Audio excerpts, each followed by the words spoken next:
We're obviously extremely excited to be representing this school and our conference in the NCAA tournament. It's been, for me, and definitely for Jenna sitting next to me, this is, it feels a little bit more like more than 1 year. It's been something we've been working towards for the last 4, and I'm really grateful for a supportive administration, a school that values volleyball, and definitely want to just mention how grateful I am, and and proud of the alums the last 3 years that didn't make this, that really we thought deserved to last year, and I think so. This is great for this team, but I think it's also great for a lot of other people as well. So we're excited to get ready for Dayton. And before the season, we talked a little bit about how each of your first 3 years, you guys made steady improvements. When you got here, you were like up in the hundreds in your RPI, 80, cracked like the top 50 last year.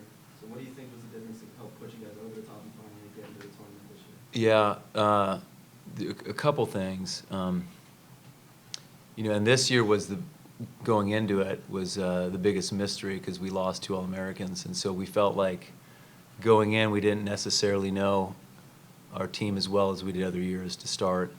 I think we scheduled a little better, so that was part of it. We scheduled a little better, and we won some big games preseason. And then,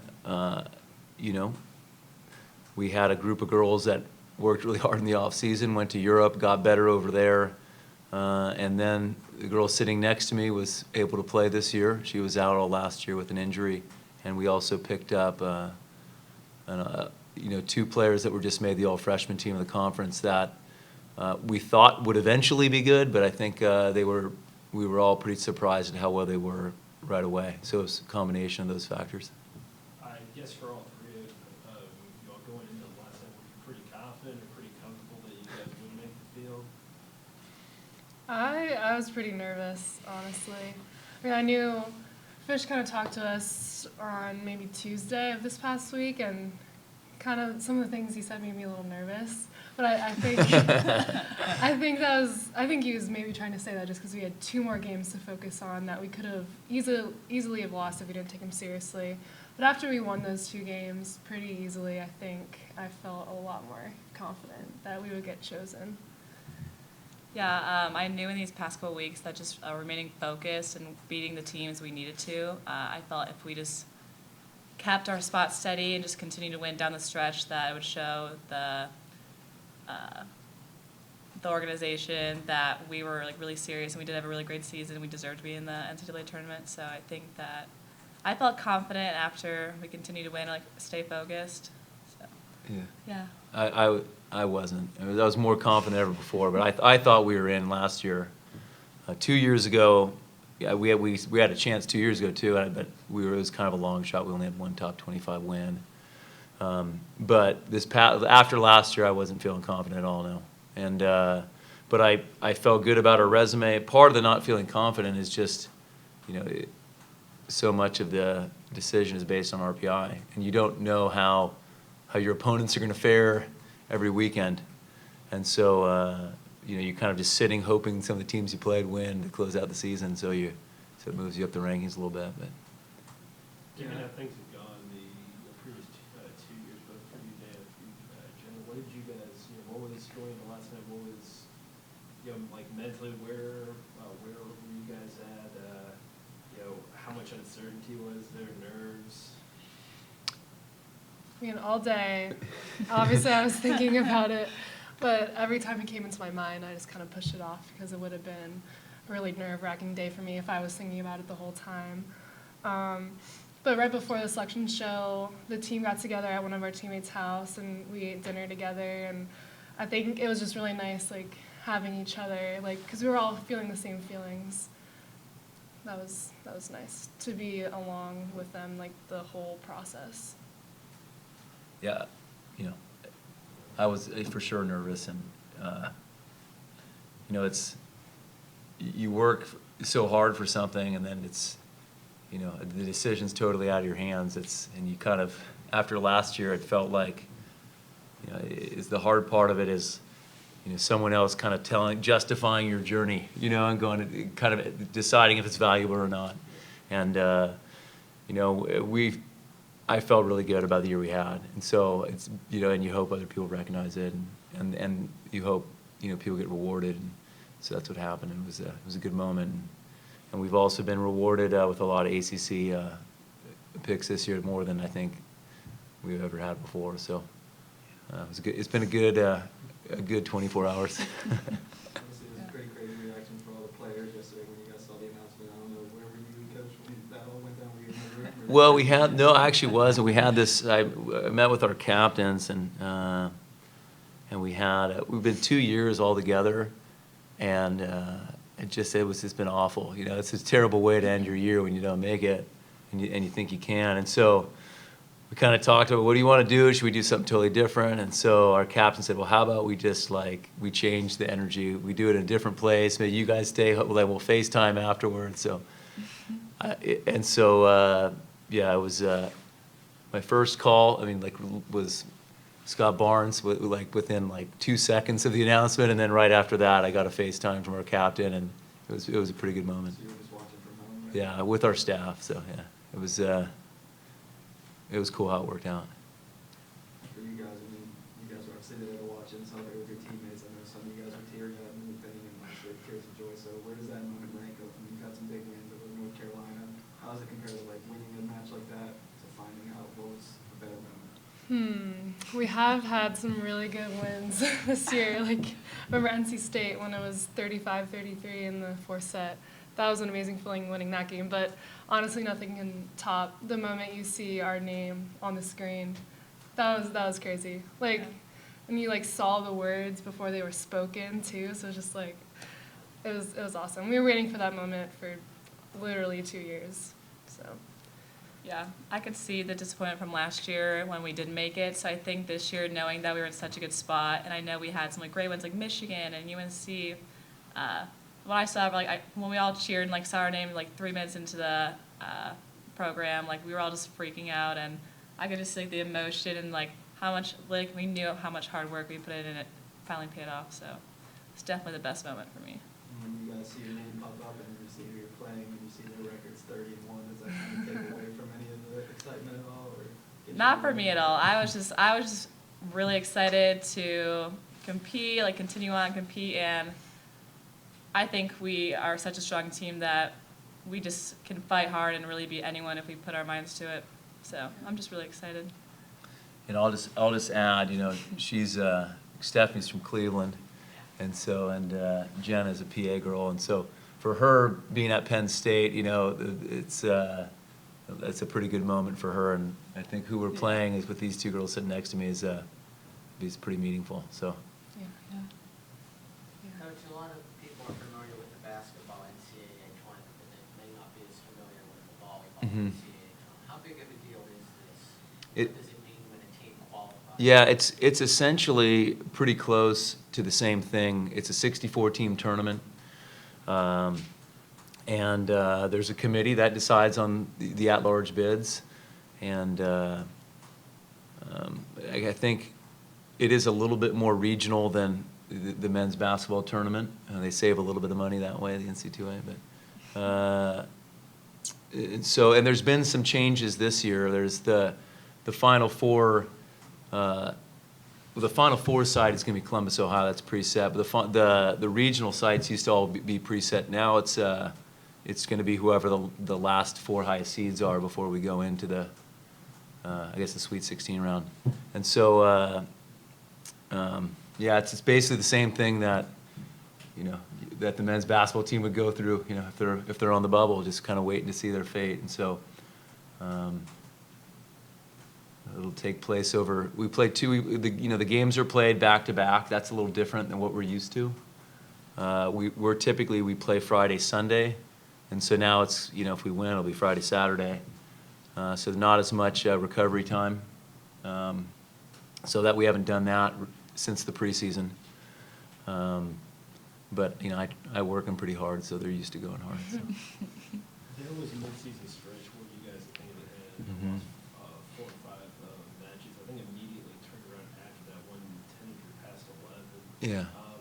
I guess for you guys, what changed, or was it a matter of maybe just being more reflective of the teams you play? I mean, what kind of spurred that? Yeah, well, what spurred the losses, one of the major things is we lost our right side, Nika Markovic, who was all freshman conference player. She kind of had a fluky injury that, just a skin condition on her foot that got infected. Had to have surgery, and all of a sudden we're going. And that was right when she kind of established herself in that role, and we were starting to lean on her pretty heavily offensively. And so that hurt. And then, but in the long run, I think it made us better. It kind of forced us to figure out, if what we're gonna do under adversity. What kind of team we're gonna be? So, pretty happy to end 10-1 or whatever we did. And one of those wins was over UNC, of course. So, I think getting her back helped, but also it was that stretch of time was a good team building moment for us. Was there ever any doubt that started creeping, probably not your mind as a head coach, but the players, when you guys see you lose 4 out of 5, you're only like 5-4 in the ACC, Yeah. You probably needed to win like 10 of those final 11 matches just to sneak into the tournament. Did you guys ever believe maybe this wasn't going to be the year for you? Honestly, there was a moment, especially because I'm a senior. It's my last year. Me and Maria are both seniors. That we got a little scared. But there's never a thought that we couldn't do it, that we couldn't turn our season around and win the next 10 games, beat UNC. So, honestly, I think it played a big role in the way our season ultimately finished, that we lost, in that stretch, because we revamped some things, we became a stronger team, so I'm kind of glad that happened in a way. Yeah, after the Duke-Wake Forest weekend lost, we came back to Pittsburgh, and we just really sat down as a team and with the coaches and figured everything out, thought of all the issues, and then we came back the next weekend. I thought played really hard, just kept that same focus going till the end of the season. So There is my job is to be, to figure this stuff out. And there's a couple moments that I knew when we beat Colorado State at the start of the year that we're on a good path. That's a traditional tournament team. Then we took down Michigan. When we lost to Western Kentucky and Mizzou, those were two that I knew they ended up being in the top 25, and we had really good chances to beat them. And those were two that slipped away that could have really put us in a great spot. So I look back at some of those games. For me, when we lost to Wake Forest, I didn't think it was over, but I knew that. We can't have another one of those. We can't lose to and that's something, I'll over the last 3 years until that Wake Forest game, our worst loss I think was a 70 RPI. We really had done a great job of always playing at a high level, and so we responded. So I guess that's the most important thing. Would you say it was like the NC State match or the UNC match that was kind of not the turning point, but the point during the winning streak where you realized, hey, we might actually have something here after all? NC State. Yeah. NC State yeah. for sure. That was the craziest game I've ever been a part of. And again, honestly, in the fourth set, it was 18-24. I thought we were going to lose. I think anybody would think we were going to lose. And then Maria Yanitsiridi gets on the service line and serves 7 points in a row on match point. And after we won that game, it was destined for us to win that. Yeah, it felt magical. The whole match. We're doing this. Yeah. Yeah, and then 2 days later we're playing UNC, and I think that game really gave us confidence. It gave us the belief that we can change a game no matter what it is, no matter what's happening. Now that you've achieved the goal that you set out before that you're making the NCAA tournament finally, what changes now? How do you not just rest on that and say, how do we go forward and actually make something happen in it? Yeah, I think I don't totally know, but here's what I think. I think we've beaten Michigan this year, and we've beaten UNC. We lost in 5 to Western Kentucky. These are all top 10, top 15 teams.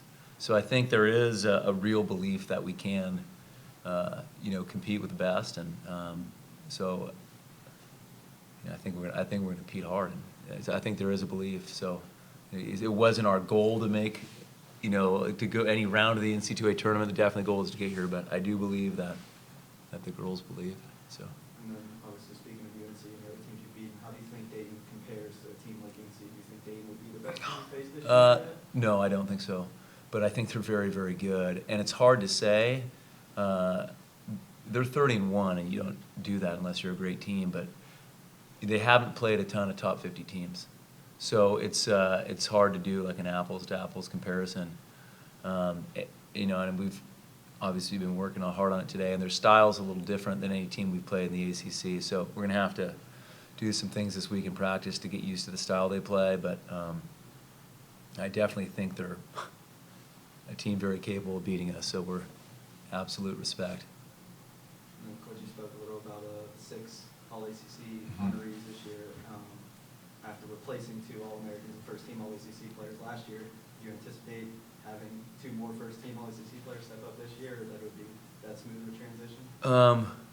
But no, not going in. But I wasn't surprised today about what happened. After looking at the body of work, looking at the stats, and I do think it was a little bit of a down year for the ACC. There's a lot of younger players in the league. Our all-freshman team's pretty good this year. So, and we only got 3 teams in the tournament, which so I do think we benefited from that a little bit. That so ACC is gonna be tough next couple of years. Coach, what were some of your goals this season, and where did making the tournament fit in that priority? That was pretty much the only goal. I mean, that and just the goal we always have, which is to do better than other programs in the time we have. To get better in the gym, to be a better team, to be more of a family.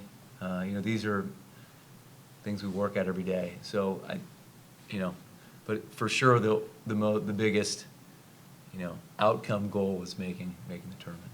This was your number 1 priority? Number 1, 100%. Coach, you've already got the Pan Am gold medal, you've got the NCAA perfect season and championship, you made the NCAA tournament. Yeah. Where does the announcement last night, where does that rank on your career, moments, and what do you think you could do maybe to advance into the tournament and maybe win one day? Where would that end up ranking? Pretty high. This is I've been to the tournament before as an assistant. This is the first time I've ever done as head coach, and